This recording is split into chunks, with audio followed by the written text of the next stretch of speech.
हाँ, विराजमान कीजिए मधु जी ग्वालियर, जिनवाणी विराजमान करेंगे। त्याद्वादिने षट द्रव्य गुण पर्याय और प्रमाणिका जड़ कर्म चेतन बंध का और कर्म के अवसान का कह कर स्वरूप यथार्थ जग का जो किया उपकार है उसके लिए जिन वाणी माँ को वंदना शत बार वंदना शत बार। निकल कर दो बात। नहीं नहीं। हाँ अनिता जी, छठखंडागम ग्रंथ को बोलिए।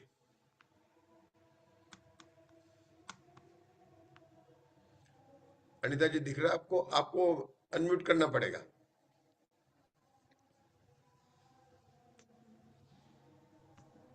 षटखंडागम ग्रंथ को बंधु बारंबार बंध प्रक्रिया नाश करे हो जाऊ भव पार।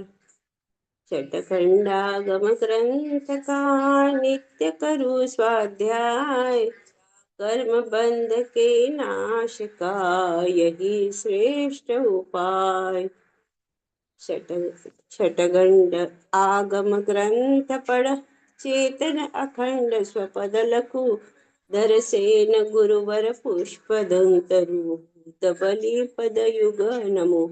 षटखंडागम जिन श्रुत को मैं सविनय शीश झुकाऊं धर सेनाचार्य कृपा से मैं अपना ज्ञान बढ़ाऊं।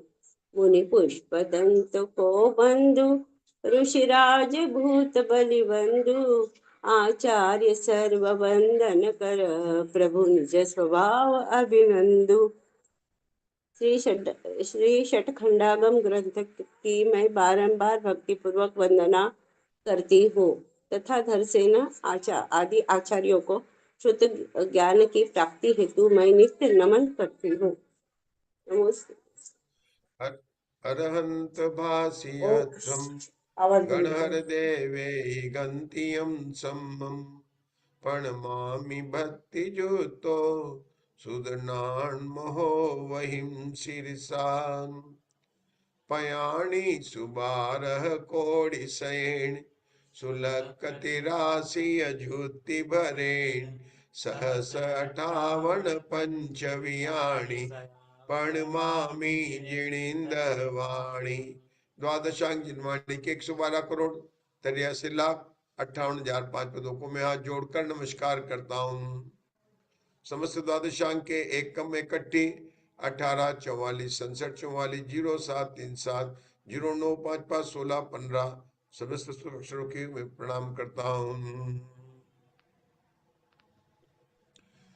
मुनि सुवय जिण वसहम सुवय मुनि वसह संतु हम नमिहु कम्माणु यो यमिणमो वोच्चमणे यत्तम गंत गयम जय उधर सेन नाहो जैन पाहुड़ सेलो बुद्धि सिरे नुधरी गो समपिवो भव। आचार्य दर्शन से उपदेश प्राप्त कर पुष्पदंत और बुद्धबली आचार्य ने षटखंडागम को रचना की। षटखंडागम इस युग में सबसे प्रथम लिपिबद्ध हुआ। इस षटखंड में नवीन जी भाई साहब 6 खंड है। जीविस्तान, खुद्दा बंद, बंद स्वामित्व विचय, वेदना खंड, वर्गणा खंड और महाबंद। महाबंद पर कोई टीका उपलब्ध नहीं है। आचार्यों का कहना रहा है कि महाबंद जो भूतबली आचार्य ने लिखी है, जिसके अंदर प्रकृति बंद, स्थिति बंद, अनुभाग बंद और प्रदेश बंद का वर्णन है, वह स्वयं में इतना विस्तार से कि उस पर क्या टीका लिखे। तो 5 खंडों पर वर्तमान में डॉक्टर किरण जी साहब टीका उपलब्ध है, जिसका नाम है धवला टीका। और ये आचार्य वीरसेन ने पहले 5 खंड पर लिखी है, 16 पुस्तकों में मूल सूत्रों के द्वारा प्रकाशित हुई है। इनकी 16 पुस्तकों में से प्रथम 12 पुस्तक की हमने यहाँ पर वाचना की, और वर्तमान में हमारे यहाँ पर जो 5वां खंड है वेदना खंड, वर्गणा खंड, 5वें खंड का नाम है वर्गणा खंड। इस खंड में पुस्तक 13, 14, 15 और 16। और अनीता जी आज जो है हमको ज्ञानवती माता जी की 13, 14, 15, 16 के पीडीएफ मिल गए, बिल्कुल नवीन निकल गए हैं। 13, 14, 15, 16 के पीडीएफ मिल गए, मैं आपको ग्रुप में डालूंगा, ठीक है ना। आज ही मिले मुझे बैंगलोर से मिले, अभी मतलब नए आ गए। मतलब अपना जो 5वां खंड है वर्गणा खंड, तो उसमें पढ़ने में भी हमको बहुत आनंद आएगा। 13, 14, 15 और 16 चारों के 2 पुस्तक है। उन्होंने 13, 14 की एक पुस्तक बनाई है, 15, 16 की एक पुस्तक हुई है, तो उनकी कुल पुस्तक हो जाएगी 14। 12 तो है ही है, 13 और 14, क्योंकि उन्होंने 2 पुस्तक को कंबाइन किया है। क्योंकि गणित का विषय छोड़कर उन्होंने 12 सारा विषय समझाया। मतलब अब इस 13वीं पुस्तक में क्या वर्णन है? 3 अनुयोग द्वार का वर्णन है। कौन कौन सा? स्पर्श अनुयोग द्वार, कर्म अनुयोग द्वार और प्रकृति अनुयोग द्वार। हमारा यहाँ पर वर्तमान में कर्म अनुयोग द्वार चल रहा है। कर्म का अर्थ न तो भाव कर्म है, न द्रव्य कर्म है और न कर्म है, तीनों अर्थ नहीं है। तो कर्म का अर्थ क्रिया। जब भी कोई कार्य करते हैं कर्म होता, कार्य। तो आचार्य वीरसेन की शैली है कि जब भी कोई नया अनुयोग द्वार करेंगे तो निक्षेप लगाएंगे। ममता जी, निक्षेप सामान्य से कितने होते हैं? 4। नाम, स्थापना, द्रव्य और भाव। लेकिन ममता जी यहाँ पर कितने निक्षेप लगाए? ना 4 तो लगाए, क्या 4 ही लगाए कि और भी लगाए? आपका आवाज नहीं है। हाँ, 6 और लगाए, 10 हो गए। 6 और लगाए, तो कुल 10 निक्षेप लगाए। वो 6 जो नए लगाए हैं, नवीन जी भाई साहब आप नाम बताएंगे 6 के नाम के? जी, प्रयोग आप कर्म नागपुर में कि समाधान। मुंबई में है? आप नागपुर में आ गए शायद आज। हाँ बोलिए बोलिए, 6 नागपुर में नाम हूँ बोलिए। जी। प्रयोग कर्म, समाधान कर्म, आधा कर्म, क्रिया कर्म, तप कर्म, इरियापत कर्म। सीक्वेंस गलत हो गया लेकिन 6 कोई बात नहीं, क्रम की कोई बात नहीं। अपन सबसे पहले प्रयोग, योग शब्द है तो मन वचन काय को योग कहते हैं। जहां पर मन वचन काय से जो कर्मों के आश्रय होता है ना, वही हुआ कार्य, तो उसका वर्णन उसका कहते हैं प्रयोग कर्म। दूसरा संवदान कर्म। जीव, हम जैसे जीव वर्तमान में आयु कर्म को छोड़कर ज्ञानावर्णी, दर्शनावर्णी, वेदनीय, मोहनीय, नाम, गोत्र और अंतराय को बांध रहे हैं। तो जीव या तो 7 कर्मों को बांधता है या 8 कर्मों को बांधता है, या जब 10वें गुण 9वें गुण स्थान के आगे जाता है तो उसके मोहनी कर्म का बंध रुक जाता है, तो 6 कर्मों को बांधता है। इस प्रकार से बात आती है, इसको कहते हैं संवदान कर्म। तीसरा कर्म अध कर्म। जिनके औदारिक शरीर होता है उनके अध कर्म बताया गया है। औदारिक शरीर किसके होता है? देवों के नहीं होता है, नारकियों के नहीं होता है। मैंने पूछा था किसके होता और कहा किसके नहीं होता। इसको कहते हैं जिनागम में नास्तिक का कथन। पूछा गया प्रश्न था अस्तिक आशपन, क्या प्रश्न था कि अध कर्म किसके नहीं होता है? तो हमने उत्तर क्या दिया? अध कर्म देवों के नहीं होता है, नारकियों के नहीं होता है। तो आप लोग समझ जाएंगे, या तो मनुष्य होगा, देव होगा, नारकी होगा, तिरंज होगा। जब 2 को नहीं होगा तो अध कर्म किसको होता है? बोलो बेटा किसको होता है? मनुष्य को तिरंज और मनुष्य को, तिरंज को, दोनों इनको होता है। तिरंज और मनुष्य को बिल्कुल बराबर है। तो ये हो गए। अब आगे चलते हैं अपन लोग। इरियापत कर्म। इरियापत आश्रम कहां से होता है प्रीति जी? इरियापत आश्रम मतलब जहां पर अनुभाग स्थिति बन नहीं बनते हैं, केवल प्रकृति और प्रदेश बन बनते हैं। बोलो कहां से कहां तक होता है प्रीति जी? 11वें से 13वें तक। 11वें गुण स्थान है। 11वें, 14वें में क्यों नहीं होता कि 14वें में अयोग केवली हो गए, वहां पर जो है आश्रम निराश्रम हो गए। तो इरिया कर्म की बात की। उसके बाद में किसकी बात की उन्होंने? क्रिया कर्म की। क्रिया कर्म में अपन जो समझते हैं पूजा पाठ के क्रिया, जिसको अपने नाम कर रखा, वो नहीं किया। क्रिया कर्म मतलब भगवान के सामने खड़े रह के आवर्त कैसे लगाना, कैसे धूप लगाना, कैसे नमस्कार करना, उनकी तो बताया। लेकिन उसमें सबसे पहली बात होती है कि सारी क्रियाकर्म तब कब कहलाएगा जब वह जीव आत्माधीन हो। और उसका जब हमने पढ़ा था कि मतलब क्रियाकर्म किसके माना गया, सम्यक दृष्टि के माना गया, मिथ्या दृष्टि का क्रियाकर्म नहीं होता। यद्यपि पूजा पाठ हम भी करते हैं, लेकिन आचार्य की अपेक्षा जो बताया है, चाहे हम पूजा पाठ करते हैं हमें पाप नहीं लगता, शुभ भी लगेगा, लेकिन क्रियाकर्म नहीं कहलाएगा। क्रियाकर्म कब होगा, जब जो व्यक्ति आत्माधीन है, भगवान के दर्शन कर रहा है, 3 प्रदक्षिणा दे रहा है, एक एक दिशा में 3 आवर्त कर रहा है, 12 आवर्त कर, जो भी उन्होंने क्रियाकर्म का पूरा विधान बताया। लेकिन किसको समग्र दृष्टि को होता है। लेकिन सुनीता जी, इस क्रियाकर्म में समग्र दृष्टि को होता है और मिथ्या दृष्टि को नहीं होता है, बात सही है। उसके तो भगवान तो कैसे करेंगे, किसको नहीं होता उन्होंने और बताया था। सम्यक दृष्टि है, क्या सभी सम्यक दृष्टि को होता है या नहीं?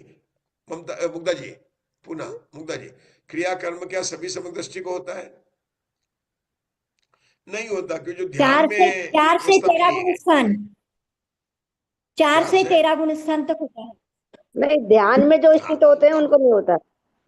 सिद्धों को नहीं होगा, सिद्धों को नहीं होगा। बस ये सबसे बड़े होता है, जो ध्यान में स्थित है उनको नहीं होगा। मतलब आप अगर करेंगे ध्यान नहीं करें तो वो विकल्प है, फिर ध्यान नहीं कहलाएगा। फिर ध्यान की परिभाषा है एकाग्र चिंता निरोधो ध्यान, है ना। तो ध्यान में होगा तो उसको क्रियाकर्म नहीं माना है, इस प्रकार से बताया।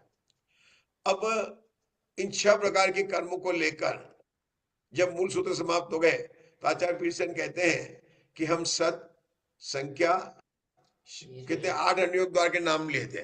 कौन बताएगा 8 अनुयोग के नाम बताएंगे? आप बताएंगे? अनिता जी बताइए 8 अनुयोग द्वार के नाम बता रहे। अनिता जी नंबर 2 बता रहे। अनिता जी नंबर 2, 8 अनुयोग द्वार के नाम। सत, संख्या, क्षेत्र, स्पर्श, अंतर, काल भाव और और भाव। अल्पभूत्व, मतलब भाव और एक बार फिर से बोलो, डॉक्टर साहब आप बोल सकते हैं। देखो डॉक्टर साहब बताएंगे, आज उनकी आवाज भी अच्छी। बोलो डॉक्टर साहब। सत, डॉक्टर साहब पुनः सत, क्षेत्र, द्रव्य, स्पर्शन, काल, अंतर, भाव, अल्पभूत्व। सत, संख्या, क्रम में है सत, संख्या, क्षेत्र, स्पर्शन, काल, अंतर, भाव और अल्पभूत। सबसे पहले सत को रखा कि सत योनिभूत है। जब तक हम सत नहीं जानेंगे तो हम आगे कैसे कर सकते हैं? सत जानने के बाद दूसरे पर संख्या रखा कि मनुष्य है तो कितने हैं। उसके बाद में तीसरे नंबर पर रखा क्षेत्र रखा। क्यों? हमें कहेंगे कि इस स्थान से कितने मनुष्य आने वाले हैं, कि 10 मनुष्य आने वाले हैं, और हमें आवास का अरेंजमेंट करना है, तो हम कहेंगे उन्हें 2 कमरे चाहिए कि 4 कमरे चाहिए, क्षेत्र की तब बात करेंगे। लेकिन उसके पहले संख्या पता होनी चाहिए, तभी हम कमरे रह सकते हैं। हम आ रहे हैं, लेकिन कितने आ रहे हैं? आपने नवीन भाई साहब पहले कहीं जाएंगे अपन तो पूछेगा ना, आप लोग कितने आ रहे हैं? हम कहेंगे हमारा पूरा टीम आ रहा है, संघ आ रहा है। तो पहले किया सत, फिर किया संख्या, फिर किया क्षेत्र। उसके बाद में स्पर्शन का वर्णन करते हैं। क्षेत्र और स्पर्शन में क्या है? वर्तमान में रहने के काल को क्षेत्र कहते हैं, और अतीत में काल को भी ले ले कि कहाँ रहा तो उसको क्या कहेंगे? स्पर्शन कहेंगे। हमने पहले यहाँ पर 6 कर्मों में सत्प्ररूपणा देखी, जिसमें बताया कि 6 कर्मों वाले जीव है, परिपणा समाप्त हो गई। उसके बाद में हमने द्रव्य प्रमाणानुगम देखा, तो द्रव्य प्रमाणानुगम में विषय को संख्या। सामान्य से हम कहें तो अगर हम ले गति मार्गणा को ले तो संख्या प्ररूपणा में क्या आएगा कि तिरंज गति में जीव अनंत है और बाकी गतियों में सब में संख्या असंख्यात है। अगर मनुष्य में अपर्याप्त को ले, अगर कल पर्याप्त मनुष्य की बात करें तो मनुष्य पर्याप्त कितने हैं? संख्यात है। अपर्याप्त को मिला दे तो असंख्यात है। उसके बाद में जो है देव और नार की, वो भी असंख्यात है। अब हम आगे चले क्षेत्र में। क्षेत्र में हमारी कल थोड़ा सा नवीन वैसे ने पढ़ा था। आपने क्या पढ़ा था कि सामान्य से कहे तो जीव कहाँ रहते हैं?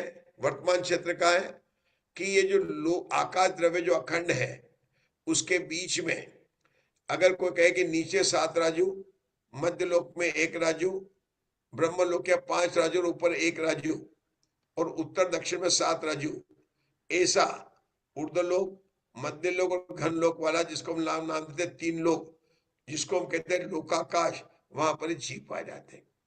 यद्यपि लोकाकाश और लोकाकाश ऐसे 2 आकाश द्रव्य नहीं है, लेकिन आकाश के जिस स्थान पर सभी द्रव्य पाए जाते हैं उस स्थान को कहते हैं लोकाकाश।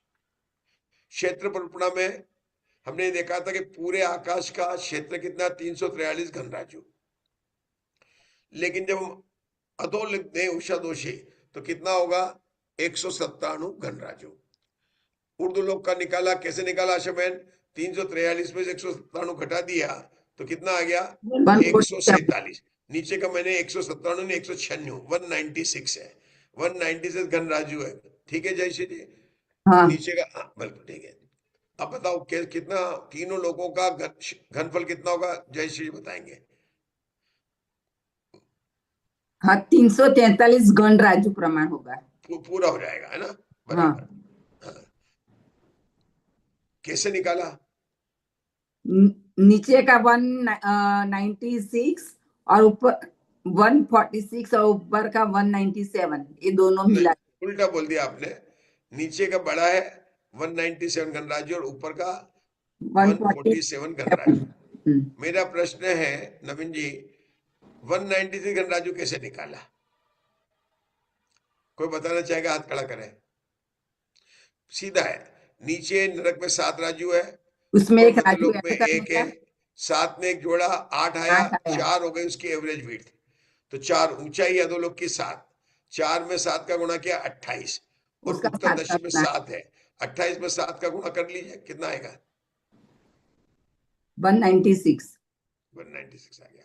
और 343 पूरा है, उसमें घटा दिया तो ऊपर कितना आ गया, 147 घनराज्य। अब सामान्य से करेंगे नवीन जी भाई साहब तो क्या कहेंगे, नारकी जीव अधोलोक में रहते हैं, मध्य में मनुष्य और तिरंच रहते हैं, अधोलोक ऊर्ध्वलोक में देव रहते हैं। यद्यपि हमें पता है कि मध्य लोक में चित्रा पृथ्वी है, जिसके खर और पंख भाग में भवनवासी और मंत्र देव रहते हैं। ज्योतिषी देव कल हमने देखा था कि कहां पर ऊपर 790 योजन ऊपर जाए और ऊपर कहा थे 900 योजन, मतलब 110 योजन की जो पट्टी है जो पूरे मध्य लोक में है, वहां पर ज्योतिषी देव है और जिनकी संख्या सबसे ज्यादा है। ये वह सामान्य कथा। लेकिन जब वीरसेन आचार्य क्षेत्ररूपणा करते हैं तो उस एक पैराग्राफ को पढ़ते हैं कि क्षेत्ररूपणा को कैसे करेंगे। ये तो हमने बोला सामान्य से रूपणा करेंगे, एक पैराग्राफ को पढ़ेंगे हम यहाँ पर।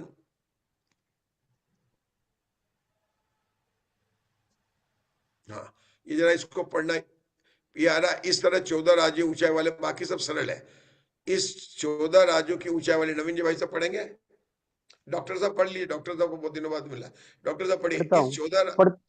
पढ़ता हूँ कि 14 राज्यों की ऊंचाई वाले लोक के ठीक मध्य भाग में 1 राजू लंबी, 1 राजू चौड़ी और 14 राजू ऊंची लोक नाड़ी है, जिसे त्रस्त जीवों का निवास होने के कारण त्रस्त भी कहते हैं। अधोलोक में इसी त्रस्त नाड़ी के भीतर 7 नरक है, जहां पर नारकी जीव रहते हैं। मध्य लोक में इसी त्रस्त नाड़ी के भीतर असंख्य द्वीप और समुद्र है, जो परस्पर में एक दूसरे को घेर कर अवस्थित है। उन सबके बीच में जम्बू द्वीप है, जो 1 लाख योजन विस्तार वाला है। इसके ठीक मध्य भाग में सुमेरु पर्वत है, जो 1 लाख योजन ऊंचा है। इस सुमेरु के तल से लेकर नीचे के सर्वलोक को अधोलोक कहते हैं और सुमेरु की चूलिका से ऊपर के लोक को ऊर्ध्वलोक कहते हैं। इस ऊर्ध्वलोक में ही 16 स्वर्ग विभाजन करता है। 1 राजू विस्तार वाला और 1 लाख योजन ऊंचाई वाला क्षेत्र के मध्य लोक कहते हैं। आगे थोड़ा एक लाइन आगे पढ़ ली, थोड़ा सा उस अर्धलोक में ही 16 स्वर्ग, फिर से पढ़ना है। पढ़ता हूँ सर। इस ठीक मध्य भाग में सुमेरु पर्वत है, जो 1 लाख योजन ऊंचा है। इस सुमेरु तल से लेकर नीचे के सर्वलोक को अधोलोक कहते हैं और सुमेरु की चूरिका से ऊपर के लोक को ऊर्ध्वलोक कहते हैं। इस ऊर्ध्वलोक में ही 16 स्वर्ग, 9 ग्रवयक, 9 अनुदिश और 5 अनुत्तर है, जिनमें देव रहते हैं। वस्तुतः सुमेरु ही तीनों लोकों का विभाजन करता है। 1 राज्य विस्तार वाला और 1 लाख योजन की ऊंचाई वाले क्षेत्र को मध्य लोक कहते हैं। अतः इस मध्य में ही मनुष्य और तिरंज जीव होते हैं अतः इसका दूसरा नाम नर तिर्यक लोक भी है। जम्बू द्वीप के घेर कर उसके चारों ओर 2 लाख योजन चौड़ा लवण समुद्र है। उसके चारों ओर से घेरे हुए 4 लाख योजन मनुष्योत्तर पड़ा है। इस प्रकार एक जम्बू द्वीप, दूसरा घातकी खंड द्वीप और आधा पुष्कर द्वीप, इन 2.5 द्वीप वाले क्षेत्र में मनुष्य लोग रहते हैं। इसकी चौड़ाई मध्य भाग में ऊंची व्यास की अपेक्षा 42 लाख योजन है।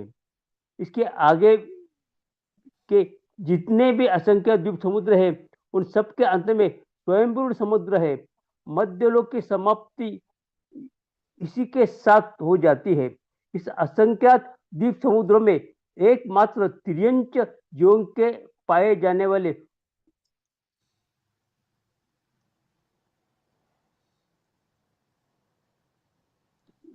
मध्यलोक की समाप्ति के इसके साथ ही होती है।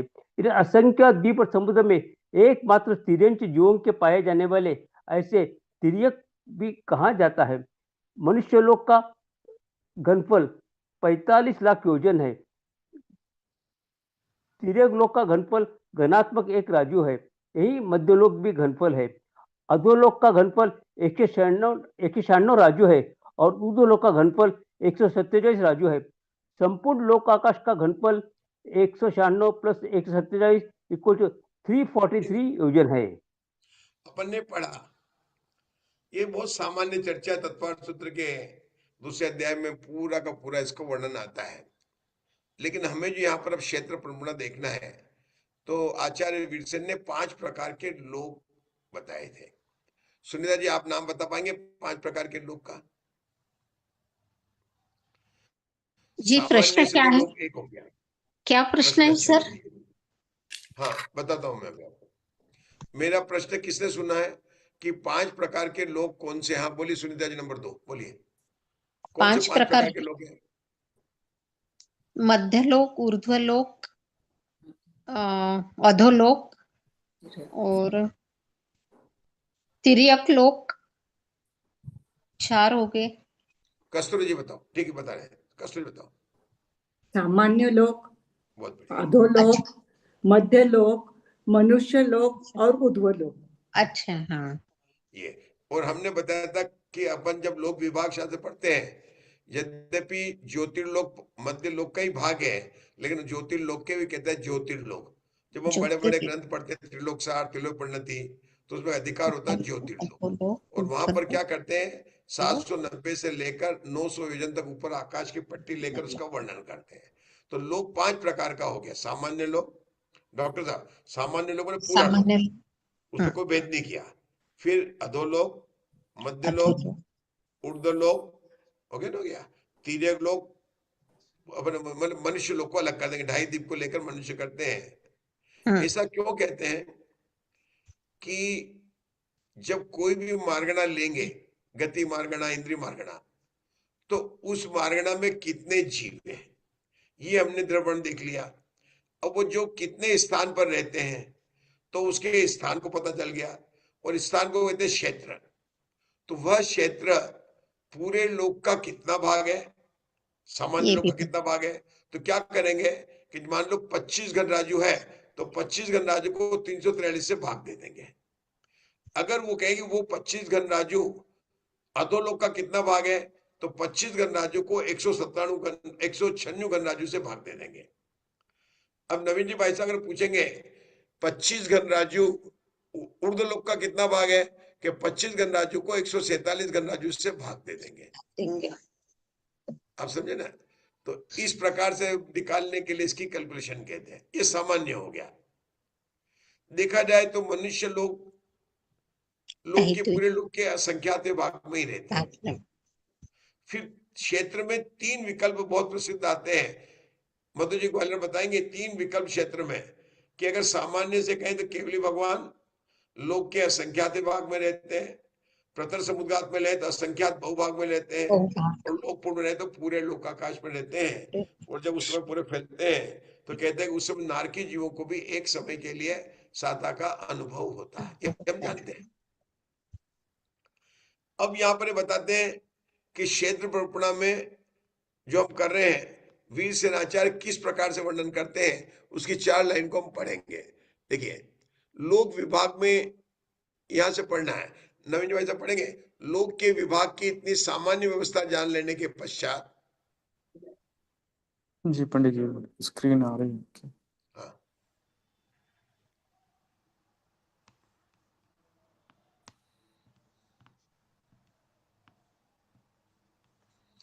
किसी की आ गई क्या स्क्रीन? हाँ आ गया हाँ, आ गई आ गई। आ गया आ हाँ, तो गया। बोलो बोलो बोलो। लोक के विभाग की इतनी सामान्य व्यवस्था जान लेने के पश्चात यह बात तो सामान्य रूप से समझ में आ जाती है कि नारकी अधोलोक में, देव ऊर्ध्वलोक में और मनुष्य त्रियंश मध्यलोक में रहते हैं। परंतु 14 गुण स्थानों और मार्ग स्थानों की अपेक्षा किस जाति के जीव लोकाकाश के कितने क्षेत्र में रहते हैं, इसका विशद विवेचन प्रस्तुत ग्रंथ के प्रथम जीव स्थान खंड की क्षेत्र प्रविभा में किया गया है, जिसे पाठक उसका स्वाध्याय करते हुए जान सकेंगे। यहाँ संक्षेप में इतना जान लेना आवश्यक है कि किसी भी गति का कोई भी छोटा या बड़ा एक जीव लोकाकाश के असंख्यात भाग में ही रहता है, किंतु जब रुकेंगे सामान्य से एक मिनट रुकेंगे। जय श्री तत्वार्थ जी सूत्र के 5वें अध्याय का कौन सा सूत्र याद आया? धर्म आकाश एक प्रदेश, बोलो, याद है आपको? बोलो, क्या जोर से बोलो। एक जीवाना, एक जीवाना, धर्म एक जीवाना है ना? मतलब एक जीव जो है लोकाकाश के असंख्यात भाग में ही रहता है। बहुत बढ़िया, आगे पढ़िए नवीन जी भाई साहब। किंतु नवीन जी भाई साहब, जी, हाँ पढ़ रहा हूँ। किंतु जब सामान्य से पहले गुणस्थान को लक्ष्य में रखकर पूछा जाएगा कि मित्रादृष्टि जीव कितने क्षेत्र में रहते हैं, तो उसका उत्तर होगा सर्वलोक में रहते हैं, क्योंकि 343 राजू घनाकार यह लोकाकाश स्थावर जीवों से ठसाठस भरा हुआ है। हालांकि त्रस जीव कुछ अपवादों को छोड़कर त्रसनाली के भीतर ही रहते हैं। दूसरे गुण स्थानों से पंडित थोड़ा सा ऊपर स्क्रॉल करें।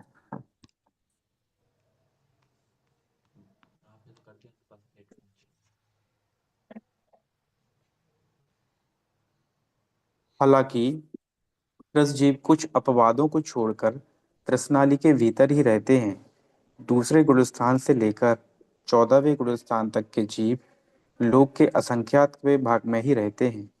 केवल केवली समुद्घात को प्राप्त संयोगी केवली जिन दंड और कपाट समुद्घात की अवस्था में लोक के असंख्यातवें भाग में, प्रतर समुद्घात के समय लोक के असंख्यातवें बहुभाग में और लोक पूर्ण समुद्घात के समय में सर्वलोक में रहते हैं।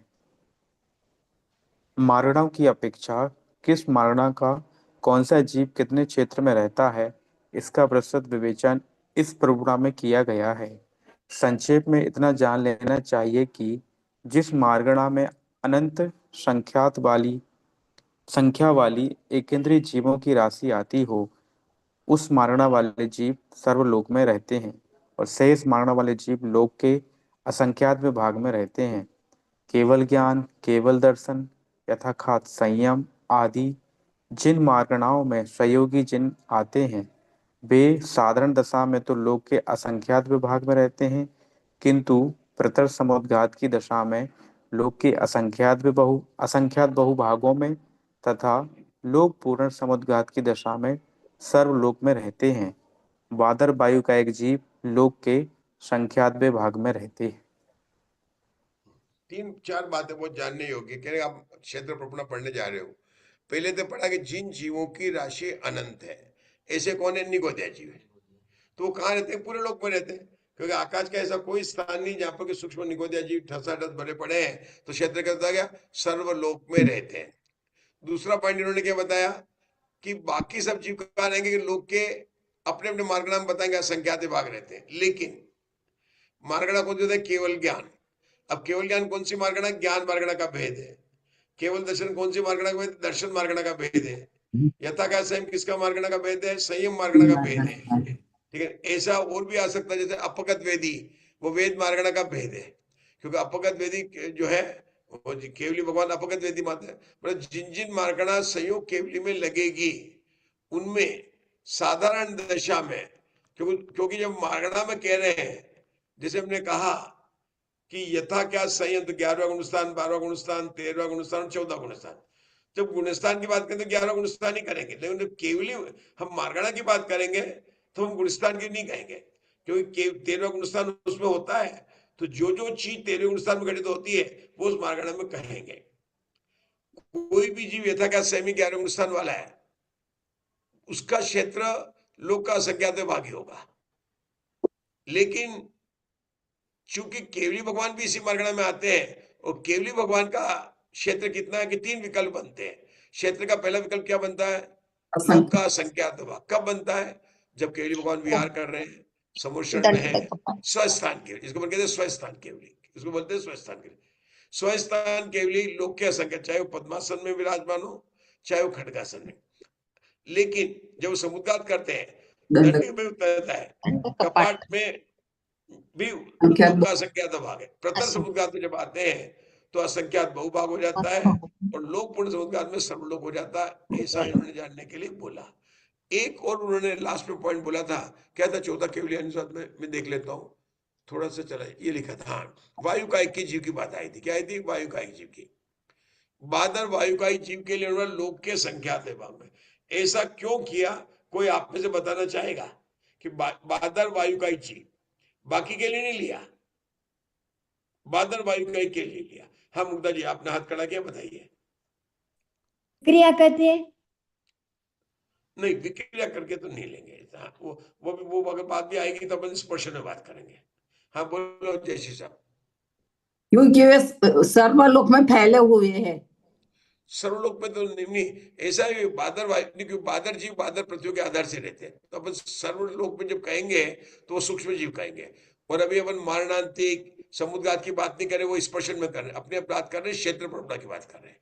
क्षेत्र परिरूपणा में जब अपन स्पर्श की बात करेंगे ना, तब वो चीजें आ जाएगी।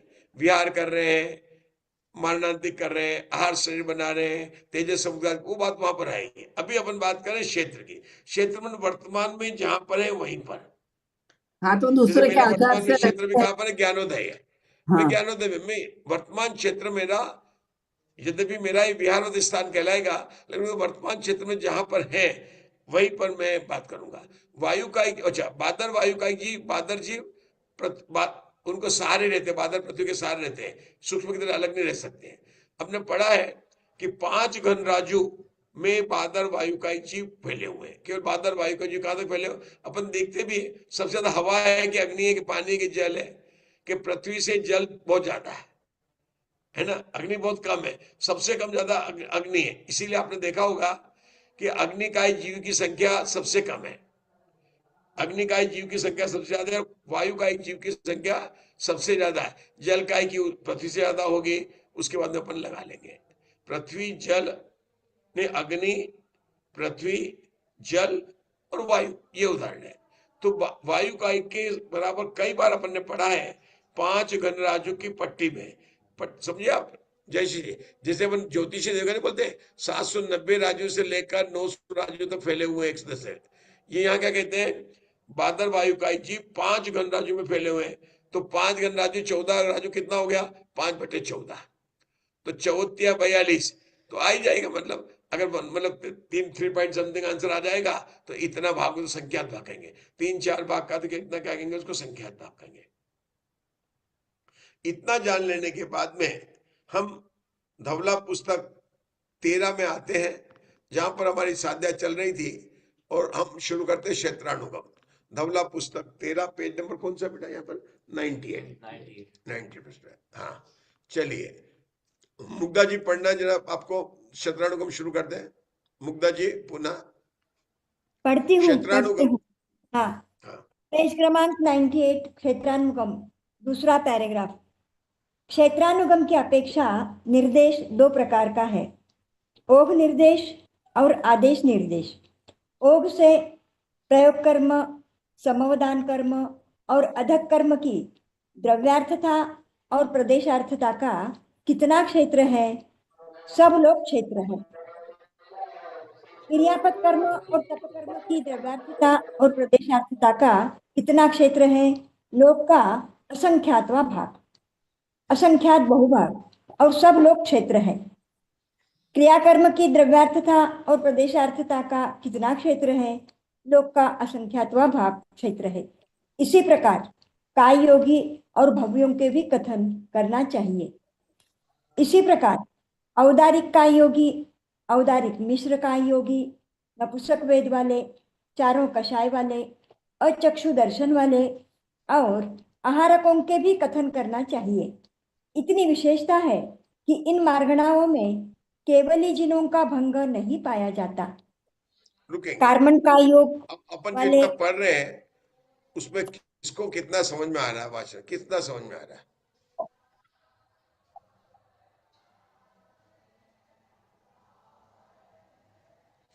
प्रीति जी, अपन ने पढ़ाई की, क्या समझ में आया? नहीं आया तो हमको लगता है कि हमको ब्रेक लगाना पड़ेगा, गाड़ी में ब्रेक लगाना पड़ेगा। बिल्कुल सही। बिल्कुल एक एक लाइन करके अपने को पढ़ना पड़ेगा, क्योंकि अपन इतना कंसंट्रेट माल होता है कि अपन पढ़ते तो अपने को समझ में नहीं आता है। और उषा जी, इसीलिए हमारी जो गाड़ी जो है ना, कौन चलती, चींटी की चाल से चलती है, कौन चलती, चींटी की चाल से धीरे धीरे चलती है। क्यों? वासना तो हो जाती है नवीन जी भाई साहब, लेकिन वासना में क्या आनंद आएगा ना? अपन तो करेंगे, चलेंगे, चाल हमारी कोई भी होगी, कोई बात नहीं। वैसे भी सिद्ध भगवान तो चलते नहीं है। हाँ, पहला शब्द क्या? क्षेत्रानुगम की अपेक्षा निर्देश दो प्रकार। निर्देश कहते हैं कथन को। ओग निर्देश मतलब वैसे तो गुण स्थान में कहना, लेकिन यहाँ पर क्या लिखना? सामान्य कथन। और आदेश जिसे मतलब विशेष कथन या विस्तार से कथन, इसको कहते हैं ओग निर्देश। पहले आचार्य ओग से कहते हैं। जब ओग से कहते हैं तो 6 कर्मों की बात करेंगे, क्योंकि अभी कोई मार्गणा नहीं ली है, लेकिन आचार्य को यहाँ पर सभी 6 को एक साथ बात नहीं कर रहे हैं। क्यों नहीं कर रहे हैं? प्रयोग कर्म की, संवदान कर्म की और अधा कर्म की, और उनकी द्रव्यार्थता प्रदेशार्थ को लिया। कारण क्या हो सकता है कि प्रयोग कर्म में हमने क्या कहा था? कि प्रयोग कर्म में हमने कहा था कि नंबर ऑफ जीवों की संख्या, लेकिन क्या? मन वचन काय योग था। सूत्र कौन सा था? काय वांग मन कर्म योग स आश्रम। तो आश्रम आते तो कर्म परमाणु एक नहीं आते, एक समय प्रबंध आता है। वो कितना आता है? सिद्ध भगवंतों का अनंतवा भाग और अभव्यों से अनंत गुणा एक समय प्रबंध हमारे कर्म कांड की गाथा में आता है, तीसरी ज्योति में। तो प्रयोग कर्म बनता है। वो परमाणु कितने हो गए? अनंत हो गए। मतलब इनकी संख्या तो हो गई द्रव्यार्थता, और प्रदेशार्थता हो गई। इसकी कितनी हो गई? कर्म परमाणु अनंत हो गए ना, तो इसकी अनंत परमाणु आ जाएंगे। संवदान कर्म 6 कर्म मानते हैं, 7 कर्म मानते हैं। तो यहाँ पे हमने लिखा था जीवों को लेंगे और जो प्रदेशार्थता में कर्म परमाणु को ग्रहण कर लेंगे। अध कर्म में तो विशेषता थी। क्या विशेषता थी अध कर्म में? कोई बताना चाहेगा? अध कर्म में इन्होंने लिया औदारिक शरीर की वर्गणा। औदारिक शरीर की वर्गणा कौन सी है? कि 23 प्रकार की पुद्गल की वर्गणा है, उसमें से 5वें नंबर की वर्गणा का नाम है आहार वर्गणा। 7वें नंबर की वर्गणा का नाम मुषादोषी क्या है? तेजस वर्गणा। 9वें के वर्गणा का क्या नाम है? आहार, तेजस, भाषा। और फिर 11वें नंबर के वर्गणा का नाम है मनोवर्गणा, और 13वें वर्गणा का नाम है, ये बहुत याद रखना जरूरी है। अब 14वीं पुस्तक शुरू होगी ना, तो 23 वर्गणाओं का वर्णन है। केवल इन 23 वर्गणाओं का मुख्य रूप से बहुत विस्तार से वर्णन आने वाला है। यहाँ पर अधा कर्म में, अधा कर्म के अंदर क्या ले रहे? कितनी वर्गणाएं बनती है? तो उन वर्गणों में अनंत अनंत बनती है। और एक एक वर्गणा में प्रदेश ले कितने परमाणु है कि वो अनंत है, तो उनकी क्या हो गई? वो अनंत हो गया। तो उन्होंने ग्रुप बना लिया। क्यों लिया उन्होंने? यहाँ पर हमें प्रदेशार्थ अनंत हो रहे हैं, सबके अनंत हो रहे हैं, तो हमको एक क्यों हमारे को बचल गया 100 आदमी आ रहे हैं। अब वो भले ही वो साउथ इंडिया से आ रहे हो, वो नॉर्थ इंडिया से आ रहे हो, वो कलकत्ता से आ रहे हो, वो पूना से, कोई फर्क नहीं पड़ता है। हमें तो कितने का खाना बनाना है और कितने के कमरे बुक करने हैं, उससे क्या फर्क पड़ता है हमारे यहाँ पर। तो क्षेत्र परपड़ा में तो हमें देखना है कि हमें कितना क्षेत्र चाहिए। तो उन्होंने देखा जहाँ अनंत अनंत कर्म परमाणु है तो सबको बिठाने के लिए जगह चाहिएगी, पलंग चाहिएगा, सब कुछ चाहिएगा। तो उन्होंने एक लिस्ट बना ली। उसकी क्या बना ली? एक लिस्ट बना ली। और ये बताया कि इतने लोग आ रहे हैं तो उनका क्षेत्र कितना होगा, तो उसका आचार्य श्री ने एक ग्रुप बना दिया। ओग में बताया कि उनके एक ग्रुप बन गया 3 का। अब आगे क्या किया उन्होंने? कितना सब लोक क्षेत्र। और क्या बोला, अरे भाई इतने लोग आएंगे, अनंत परमाणु आएंगे, तो हमारे घर में तो जगह नहीं है, उनको तो भाई मंदिर में ठहराओ। या पृथ्वी क्या कहेंगे, हमारे घर में इतने लोग, नहीं नहीं नहीं भाई, वो हमारी पृथ्वी कहेंगे हमारे काम वाली भाई वही चली जाएगी, हमारा स्वाध्याय बंद हो जाएगा, आप तो मंदिर के अंदर आप जो है इंतजाम करो, ये कहेंगे ना। आप तो सही बता ना, क्योंकि आप लोग जानते हो, तो आप जो धर्मशाला में करो वो करो। तो उन्होंने कहा इतने परमाणु सारे लोक में दे दो जगह, जिसको जहां रुकना हो रुके, सर्वलोक क्षेत्र बता दिया। कितना धर्माचार्य ने सर्वलोक क्षेत्र दिया, मतलब पूरा मुंबई आपकी है, पूरा पुणे आपका, पूरा कलकत्ता, जहां रुकना चाहो रुक जाओ, हम आपको वेलकम करने जरूर करेंगे, आइए आइए पधारिए, सर्वलोक क्षेत्र हो गया। अब आगे बताओ, अब बोलते हैं ये हो गया सर्वलोक हो गया। अब लिया उन्हें क्रियाकर्म का। अब क्रियाकर्म का लोक का असंख्यातम आ गया। अब क्रियाकर्म कौन कौन करेंगे, सामान्य करेंगे। क्रियाकर्म मिथ्या दृष्टि के नहीं लिया है, सम्यक दृष्टि के लिया, लेकिन सम्यक दृष्टि में वो श्रेणी के गुणस्थान वाले और सब सिद्ध भगवान सब छुड़ गए। लेकिन देव में भी होंगे, नारकी में भी होंगे, मनुष्य में भी तीन, क्योंकि देव में भी चौथा गुणस्थान पाया जाता है, नारकी में भी चौथा गुणस्थान पाया जाता है, तिरंज में 1 से 5 गुणस्थान पाए जाते हैं, और मनुष्य में 1 से 14 गुणस्थान आते हैं। तो उन सबके ले लेते उनके हो गया असंख्यात हो गया। मैं आप लोगों को ध्यान क्या दिलाना चाहता हूं कि पहले उन्होंने किसकी लिस्ट बनाई थी, अनंत की, जिसके लिए अनंत थे और सारा लोक चाहिए था। दूसरी लिस्ट कौन सी बनाई क्रियाकर्म की, कि जीव है असंख्यात और क्षेत्र भी चाहिए असंख्यात, तो ना असंख्यात का वाला क्षेत्र बना दिया, बराबर है। तो ये हो गया। अब तीसरी लिस्ट कौन सी बना रहे हैं ये लोग, क्रियाकर्म। इसी प्रकार आजा लोक का असंख्यात भाग आ गया। इन्होंने बाकी देखते क्या नहीं लिया, इरियापद का पहले ऊपर ले लिया उन्होंने, इरियापद और तप कर्म को दोनों को उन्होंने साथ में ले लिया, और लोक का असंख्यात भाग और असंख्यात भाग। हाँ, इसकी लिस्ट क्यों बनाई, इनमें वो लिए जिसमें 13वां गुणस्थान घटित होता है, इरियापद कर्म में, है ना।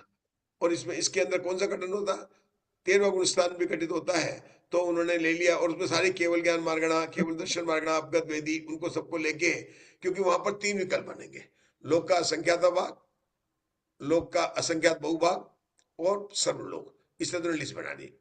चलो अपन ने पढ़ा, अभी मैंने पढ़ा और सुना भी अपन ने।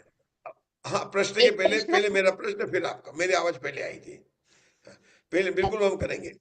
कितनी लिस्ट बनाई यहाँ पर, पहले बनाई जिनको रहने के लिए अनंत क्षेत्र चाहिए, पूरा लोकाकाश चाहिए।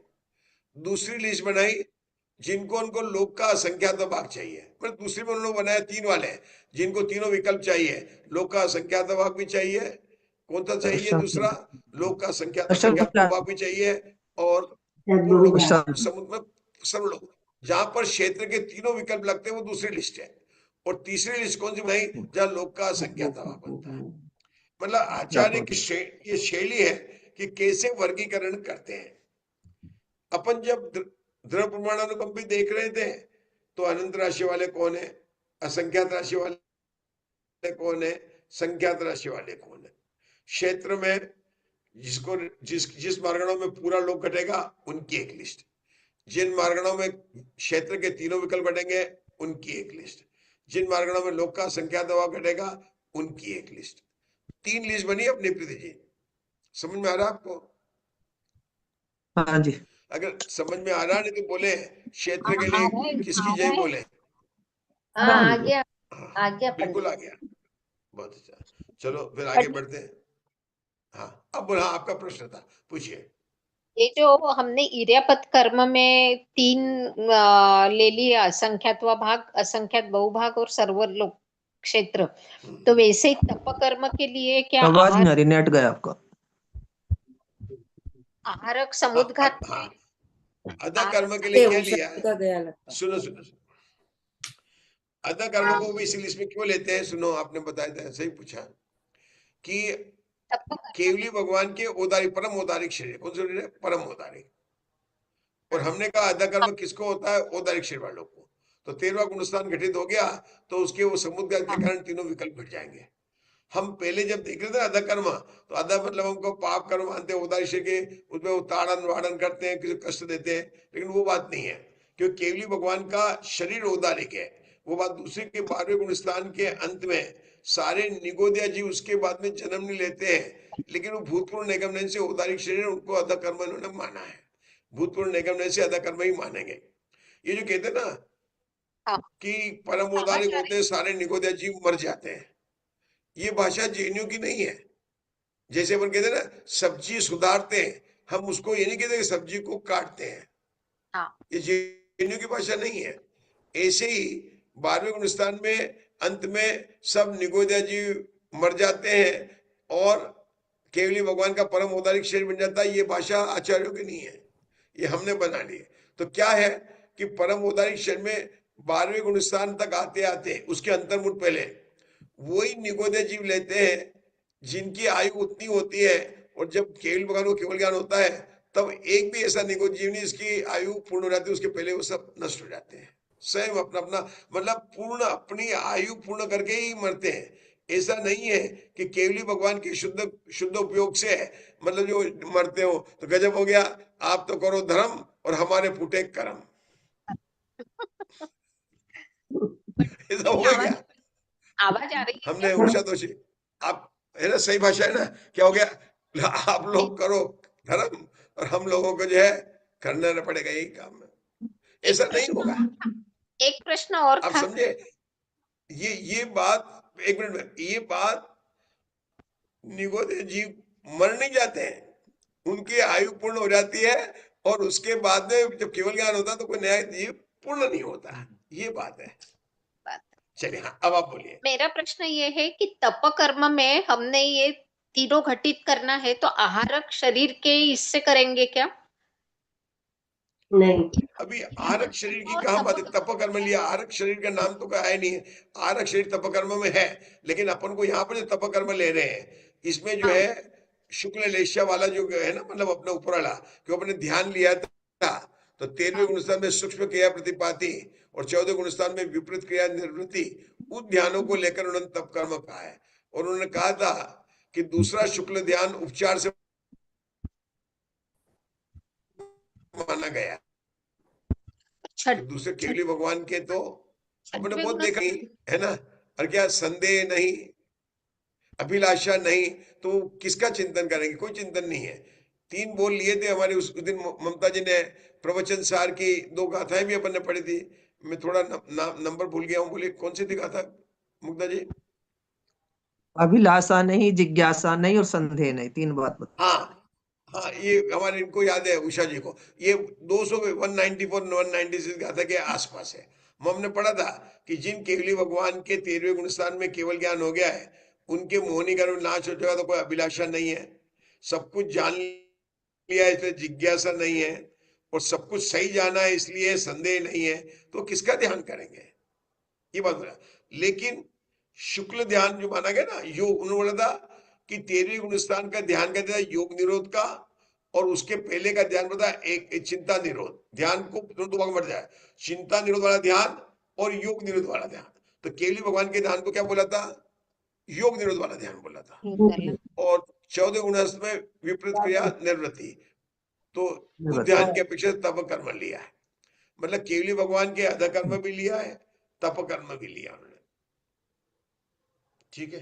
डॉक्टर काके, डॉक्टर तो दवाई दे दिया छुट्टी, ये क्या हुआ, हाँ, ये इस तरह से जो है हमने यहाँ पर सामान्य पढ़ा है।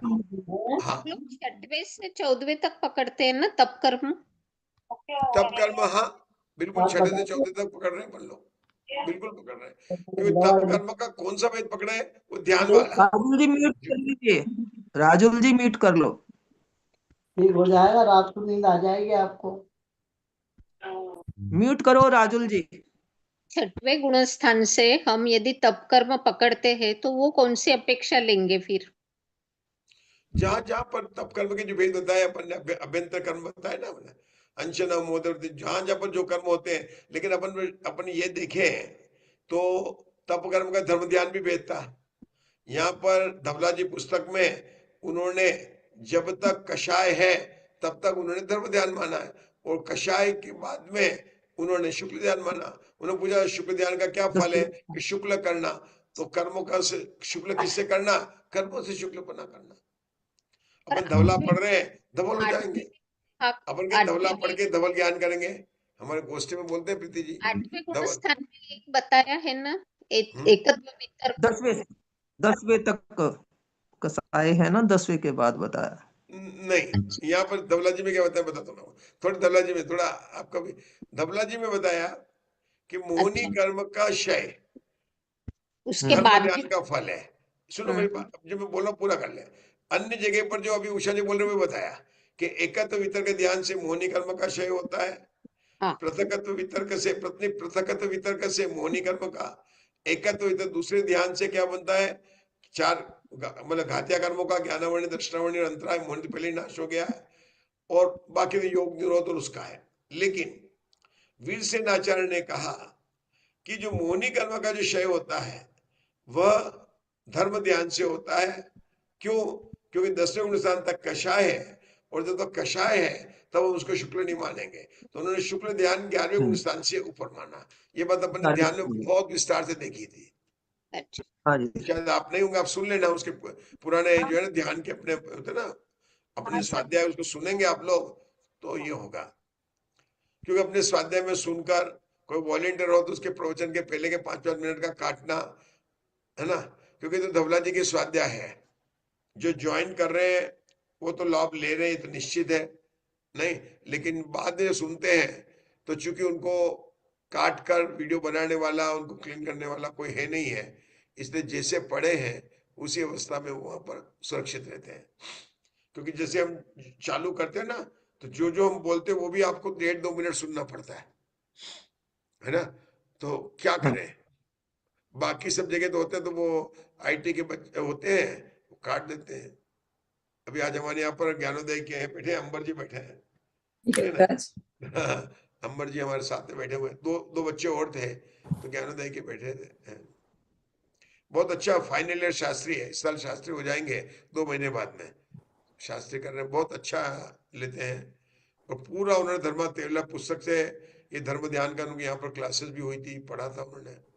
चलिए, हम समय अभी समाप्त तो हो गया, कल हम आगे बढ़ेंगे इस पेज के आगे पेज कहाँ जाते हैं, 100 पेज। चलो कल 100 पेज से करेंगे, वो लोक प्रमाण है ऐसा जाना चाहिए। कल हमारी मार्गना भी चेंज हो जाएगी, अपन मतलब चालू कर देंगे, है ना, तो पेज नंबर 100 पर आएगा। आज हमारा इस पेज का यहाँ तक समाप्त हो गया है। नहीं, यहाँ नहीं किया अपन, कहाँ पर किया आज अपन ने? 99 किया, 99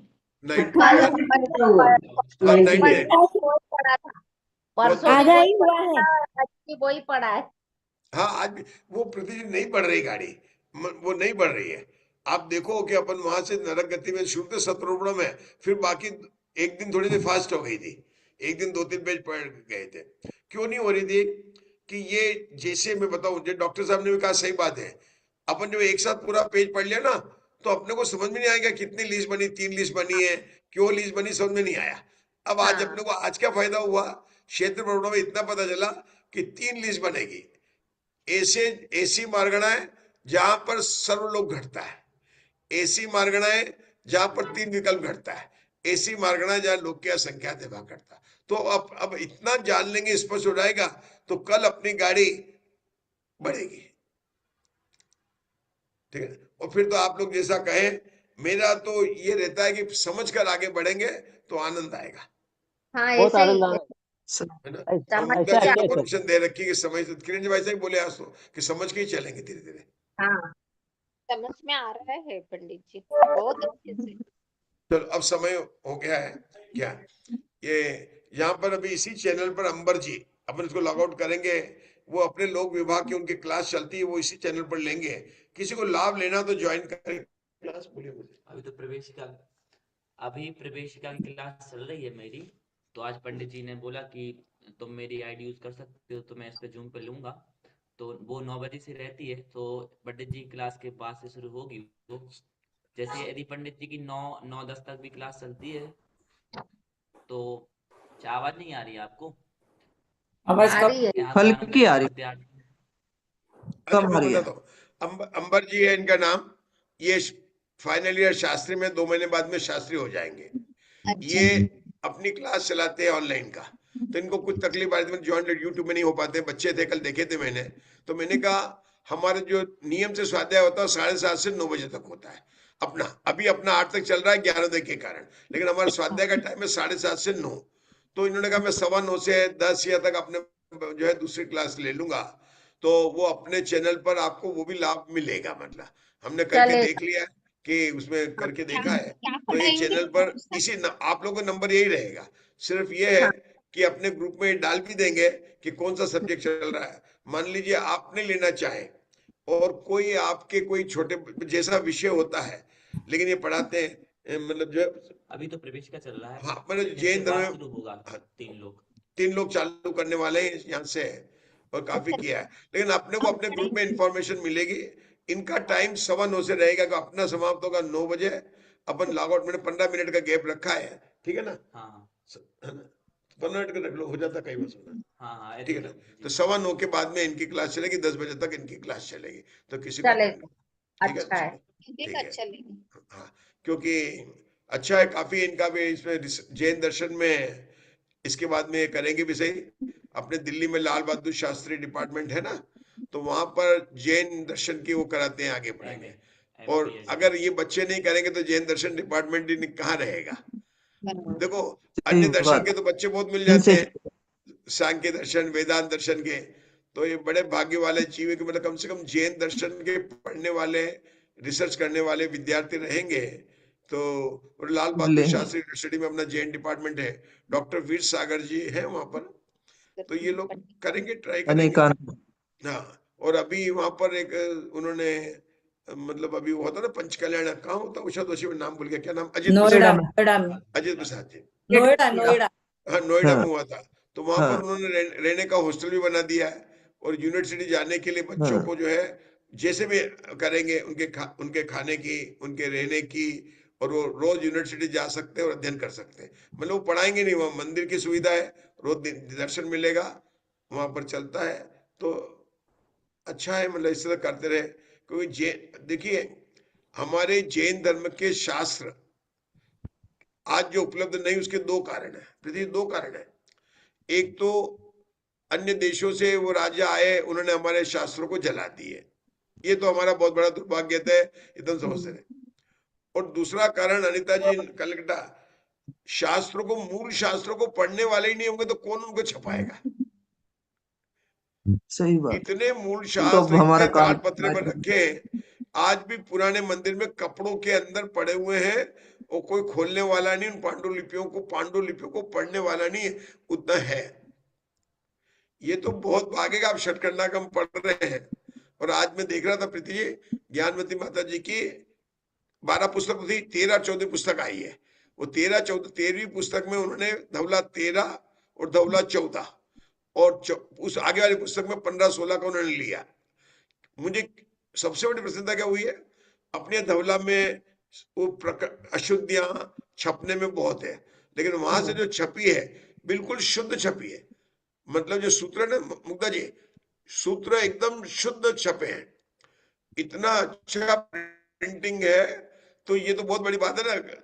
जैसे आज अन्य दर्शनों में जाओ तो हिगिम बौद्धम से वो ऑनलाइन परचेज करते हैं, कितनी अच्छी अच्छी किताब छपती है, और हम यहाँ पर पीडीएफ देखते हैं तो कई बार हमको पढ़ने में नहीं समझ में आता है।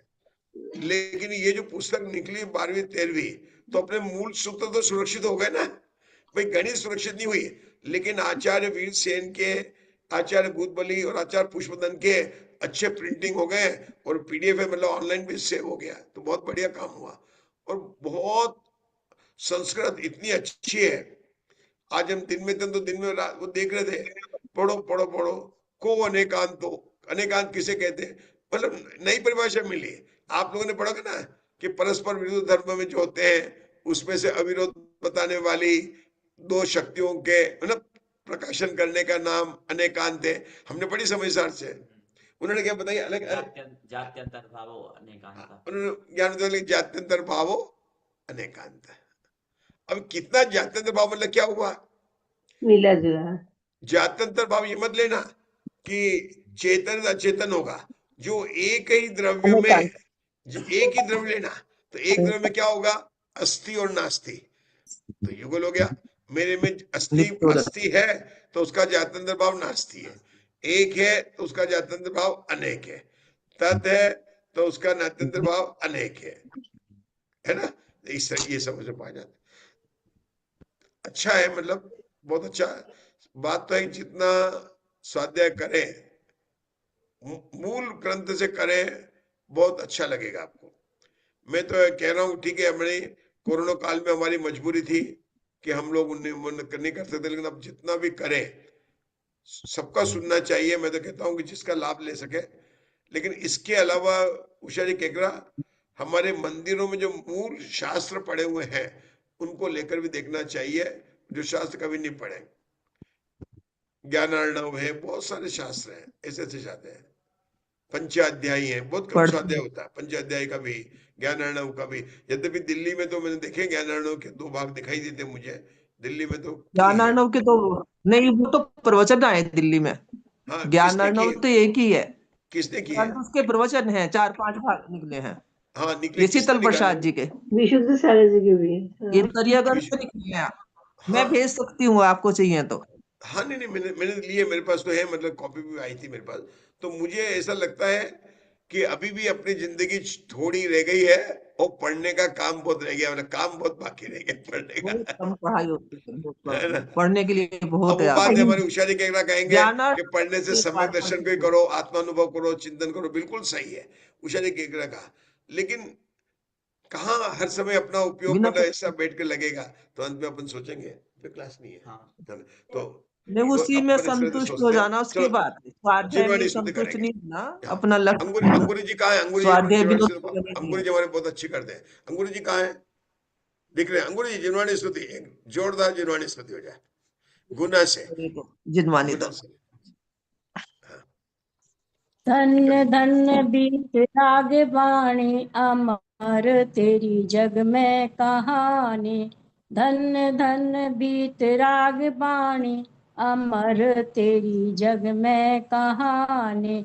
चिदानंद की राजधानी, अमर तेरी जग में कहानी।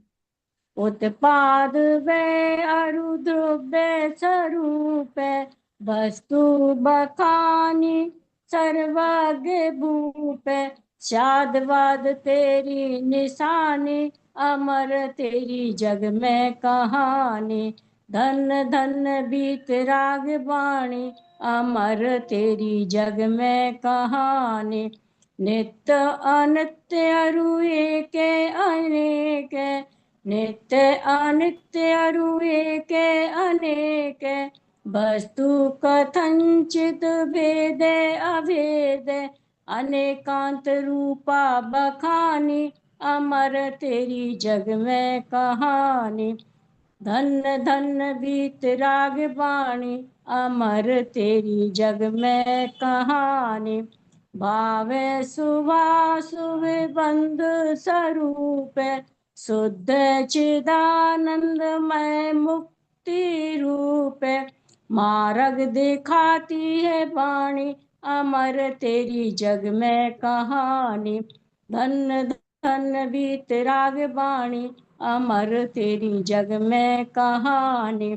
चिदानंद चेतन आनंद धाम, चिदानंद चेतन आनंद धाम। ज्ञान स्वभावी निजातम राम, स्वयासर से मुक्ति बखानी। अमर तेरी जग में कहानी। धन धन बीत रागवाणी, अमर तेरी जग में कहानी। चिदानंद की राजधानी, अमर तेरी जग में कहानी। निज निधि निज में बताई, यह अनंत उपकार है। उसके लिए जिन वाणी माँ को वंदना सतबार है, वंदना सतबार है। नमो नमो अरिहंताणम, नमो सिद्धाणम, नमो आयरियाणम, नमो वज्रायाणम, नमो लोये सब साहूणम। नमो अरिहंताणम, नमो सिद्धाणम, नमो आयरियाणम, नमो वज्रायाणम, नमो लोये सब साहूणम। नमो अरिहंताणम, नमो सिद्धाणं नमो आयरियाणं नमो वज्रायाणं नमो लोये सब साहूरम नमो अरिहंताणं नमो सिद्धाणं नमो आयरियाणं नमो वज्रायाणं नमो लोये सब साहूरम नमो अरिहंताणं नमो सिद्धाणं नमो आयरियाणं नमो वज्रायाणं नमो लोये सब साहूरम नमो अरिहंताणं नमो सिद्धाणं नमो आयरियाणं नमो वज्रायाणं नमो लोये सब साहूरम नमो अरिहंताणं नमो सिद्धाणं नमो आयरियाणं नमो वज्रायाणं नमो लोये सब साहूरम नमो अरिहंताणं नमो सिद्धाणं नमो आयरियाणं नमो वज्रायाणं नमो लोये सब साहूरम नमो अरिहंताणं नमो सिद्धाणं नमो आयरियाणं नमो वज्रायाणं नमो लोये सब साहूरम। बोलो जिनवाणी माता की जय। ध्रुवचर अनुपम सिद्ध गति को प्राप्त सिद्धशिला में विराजमान तनुवातल में पद्मासन खड्गासन से विराजमान समस्त सिद्ध परमेश्वरी भगवंतों की जय। देवादिदेव परम भट्टारक शासन तीर्थंकर नायक वर्धमान स्वामी की जय हो। आचार्य धरसेन, आचार्य पुष्पदंत, आचार्य भूतबली और आचार्य वीरसेन की जय हो। खंडागम ग्रंथाधिराज की जय हो। समस्त 3 कम 9 करोड़ मुनिराज भावलिंगी सभी दिगंबर संतों की जय हो। सनातन दिगंबर जैन महान धर्म की जय हो। जय जिनेन्द्र। जय हो। जय प्रणाम। सभी को जय जिनेन्द्र। सभी को जय सबको जय जिनेन्द्र। जय जिनेन्द्र, सभी को जय जिनेन्द्र। जय जय जिनेन्द्र सभी को।